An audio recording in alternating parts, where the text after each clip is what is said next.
Hello and welcome to some more Star Citizen. There was a Spectrum and Patcher Townhall talking about two important parts of Star Citizen's future. So today we're going to mulch down the answers given through that town hall, as well as a few pieces of information that have already been talked about to give a better overview for the future of these features. So what is Spectrum? Spectrum is this all-encompassing communication platform, currently having basic forums, chat, messaging and organisation functions, but also will eventually have voice over IP and much more functionality for each of these, as well as for Star Citizen in general for the future.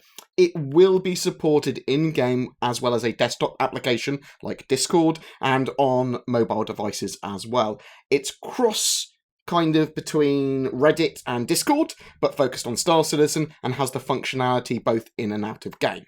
Spectrum will eventually be an in-game overlay inside Star Citizen in a similar way to what we have with the Steam or Curse as overlay, with a very deep integration though, both inside the game and out, as I said earlier, with the new patcher and other devices as well, all integrated together, unified, if you will. The plan isn't to have Spectrum directly on your mobiGlas in-game, but there will be UI and mobiGlas elements that Spectrum's functionality uses, like the ability to share chat channels in and out of game, and there will be back-end things that are put into the mobiGlas and the UI. They want it to be competitive and functional when it comes to a platform to use voice over IP and messaging. By that, I mean it needs to be the best solution for communication in Star Citizen. Otherwise, players will just all use Discord or TeamSpeak or something. So even at the cost of a little bit of immersion, it's important that Spectrum is the best choice and easy for people to use. In the short term, so for the next release, 0.3.3, for Spectrum, they are adding nested threads in a similar way to what we have with Reddit. So upvotes show higher up, and you have all the child comments below from the parent kind of comment. We will be able to choose what type of thread we want, whether it be linear or nested, or possibly even more in the future with the threads that we create as well. 0.34, so after the next patch, and they want some organisation features to go in there and quality of life improvements. And then for 0.35, they want custom emojis and that sort of stuff. And then for a little bit more medium term, they will be bringing in polls, so that's asking questions and voting on them as something you can add into your threads or comments as well. Voice over IP. So voice in Spectrum, voice over IP in Spectrum isn't that far off. It's no longer in the distance, but there is no current ETA that they give. They are planning to use the Opus codecs, which is the best codec for voice, according to them, for their needs, and it's platform dependent, and this could change, I suppose, in the future. Pretty much everything we talk about here is iterative and changes as feedback occurs, and if there are bugs or something's not appropriate, it will change. Voice over IP will be available both in and out of game eventually, but come externally to the desktop app first. Again, think Discord with voice lobbies, creating lobbies, and fast room switching. Positional sound will be part of the voice over IP stuff, giving direction to players talking to you in-game, if appropriate. Nested voice channels will be worked on, but they don't exactly know how they want to do it yet. But they will give us various command and sub-channels of voice. They acknowledge that that's something that is incredibly important for organisation and kind of command for orgs and players for raids and large-scale events, as well as just normal communication. The focus is on desktop VoIP, but VoIP on mobiles will be looked at after that, and if possible and sensible, they will get VoIP onto the mobile platform too. Friends and contacts. So contacts will be migrated over to Spectrum from the current system with improved privacy and permission functions, and in-game states will eventually be shown if you choose to share them with people, so that you can see if someone is in the in-game menu playing Star Marine, or if they're in Port Olisar, or nearby locations in the PU. It will basically tell you their location of where they are, which is really useful for people in orgs together. I'm talking about orgs. Orgs 2.0 was talked about a while ago.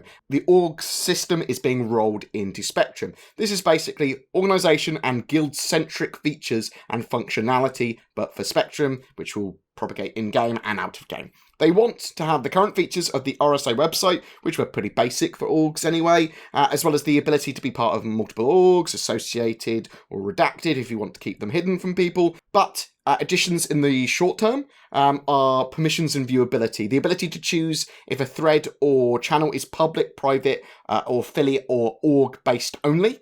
In regards to who can view and who can comment on it. This will allow restricted access to an affiliate or allow a public channel in your guild or org for recruiting people, or whatever you want to use that for. They also want to revamp the role system, so this is the ability to create custom roles in your org and then assign multiple roles to players if you want, give them rankings and that sort of stuff, and give them various powers, so allowing them to recruit people, create channels, change branding, kick players, that sort of stuff. They also want invite links to be easy invitables for orgs within Spectrum. The idea is to make it as simple as possible and for you to just be able to give a link to someone they can join or invite them easily, fluidly. Fleet view. They want you to be able to see your ships in a pleasing manner, and to see like the entire org ships or ones that you would like to share with your org in a fleet view. So they don't know exactly how they're going to do this yet. They're still fleshing it out, because some of it's going to be permission-based, allowing ships to be seen by your org or by other players in this fleet view, but they do want some form of fleet view because it's a cool idea and was talked about a while ago. But they are still fleshing out exactly how it's going to work and how shared assets for orgs will work as well. And there will be custom buttons and emojis too for orgs as well in the future. Migration and integration. So many other features are migrating over to Spectrum. Devs are very active on the chat in Spectrum, answering questions and talking about development regularly. So it is worth getting involved with Spectrum in the chat channels in general and that sort of stuff. The Issue Council will also migrate over to Spectrum fully, allowing for more powerful sharing and comparing of bugs and ideas. Dev Tracker. So Dev Tracker allowed you to see what devs were saying and basically highlight the posts they were saying. This will be, the functionality of that will be effectively in Spectrum, but with a lot more power. You should be able to track people and see what they're posting as long as it's public, much more accessibly and easily, and the Dev Tracker kind of functions should be there as well. API, they will allow API for Spectrum, so you're going to be able to create mods and custom code, and they will release that API. They don't want it to be exploitable for in-game, but rather as an extra tool to allow better ergonomics and some extra features and that sort of stuff for players to use. Launcher and Delta Patcher. So this is probably the most important thing for a lot of people. There has been recently an updated patcher with some bug fixes and troubleshooting, but that was pretty much it. It was just a quick bug fixing patch for the patcher. There is a whole new patcher in the works, though, with a load of new functionality, including integration with Spectrum and the Delta Patcher, which will allow us for much smaller updates and downloads, saving CIG money on bandwidth costs and giving players a more easily accessible game without huge updates needed with every patch. This could potentially also lead to a much quicker incremental patch system, as CIG would be able to put features and ships in as soon as they become ready without waiting for a group of content to be ready effectively. It will allow much quicker iterations of patches and allow tests to effectively be done a lot quicker. The Delta Patcher has an internal working build at the moment that Turbulent are using, and they are integrating the patcher library into their patcher application. The old current patcher, I suppose, for us, is affectionately referred to as the Frankenstack, as it's pieced together from lots of different parts. It's particularly not particularly clean, it's not particularly optimized, but the new patcher is optimized and much cleaner code-wise and allows for Spectrum integration for the future.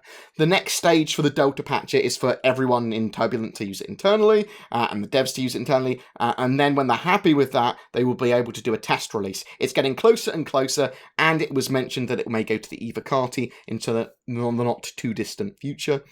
It is recognized as a required feature and that people really, really want the Delta Patchers as soon as possible. A couple of other things they talked about. The star map, which is how we're going to be viewing the game, both in and out, will be linked to the Galactopedia soon. That's going to basically be the in-law wiki. and Mobiglasses as well. So it's going to have the functionality from Mobiglass, from the website, but also the Galactopedias are all going to be fed into that. We're going to get lots more in-depth information, basically, on that star map and when we're accessing information via our Mobiglass. The ship stats page as well will be updated with all the correct up-to-date stats and eventually have some form of component tracking, it seems, literally pulling info out of the game as it changes. That sort of stuff would be pretty cool if they actually get all of that working. Now, Spectrum might not be the most interesting subject, but it is important for the development of Star Citizen, them getting that voice over IP that isn't something that destroys your ears on comms, that with the correct codecs, but also getting this communication and org system all together in game for us to use to coordinate much better.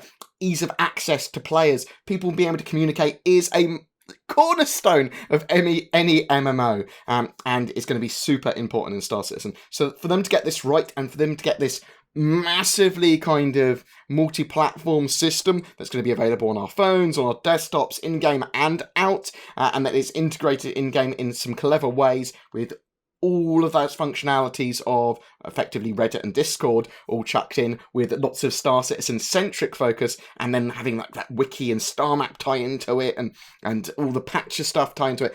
It just makes for a unified, clean experience that will be really quite good for Star Citizen, or at least that's the hope. But anyway, tell me what you think about Spectrum. Do you not care about it? Do you just want the Delta Patcher? Just go, just give me some, I'll be using Discord, so it doesn't matter, that sort of thing. Just tell me what your thoughts are on this, the integration of Spectrum and the time that's taking for the Delta Patcher and voice over IP. Tell me if you're super excited for it. Tell me if you're like, this is the next big thing and it's super important. Or tell me if you're not so much. Remember, commenting on any of my videos during a given month gives you a chance to win a ship. And for March, that is a Avenger Titan.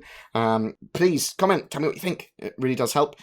Remember to like and subscribe, as that also genuinely does help me. And for people that want to go the extra mile, we do have Patreon and all that sort of jazz. So you can check that out. And t-shirts with my face on, my beautiful egghead. Take care, guys, and I'll see you in the verse.